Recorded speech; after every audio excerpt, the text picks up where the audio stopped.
Bonjour à tous, aujourd'hui je vais vous montrer comment réaliser une facture depuis Quixeo. Pour ce faire, on va pouvoir aller sur la partie de gauche et sélectionner par exemple depuis un devis ou un bon de commande ou un bon de livraison, un document afin de le transformer en facture. Par exemple, à partir d'un devis, on va pouvoir sélectionner le devis en question, puis cliquer sur facturer et on pourra donc facturer un acompte ou facturer tout le document. On va créer la facture au statut brouillon de manière à pouvoir la visualiser en amont. Et à cette étape-là, on pourra donc, une fois qu'on est OK avec le document, valider le document, le générer, et puis ensuite, voilà, l'envoyer comme d'habitude, soit par email, ou le télécharger, ou bien l'imprimer.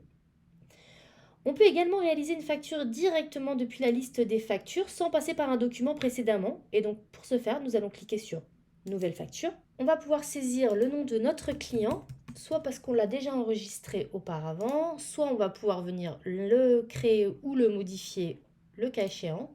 On peut sélectionner le contact qui s'y rattache. On peut mettre un titre sur la facture, puis on aura donc la date de facture, la limite de paiement, le numéro de facture qui vont s'incrémenter automatiquement, le modèle sur lequel va s'imprimer la facture, et puis on aura les conditions de règlement et le commercial qui s'y rattache. Concernant le contenu du document, donc ici on aura accès au catalogue au complet, où on peut faire une recherche ici du produit ou de la prestation souhaitée. On peut venir rajouter donc la prestation, on peut rajouter un produit si on le souhaite également. On va pouvoir également rajouter une ligne vide si on veut saisir les éléments, tout comme en fait un Word. À ce niveau-là, on va pouvoir donc mettre des remises par ligne ou bien des quantités et des unités de valeur si on le souhaite. Ici, on retrouvera le calcul de la marge avec les prix d'achat, les coûts d'achat et la marge pour pouvoir faire un suivi. On retrouvera ici la possibilité de remettre des remises générales en pourcentage ou en euros. Et puis, on aura ici les totaux du document. On va pouvoir créer en brouillon la facture.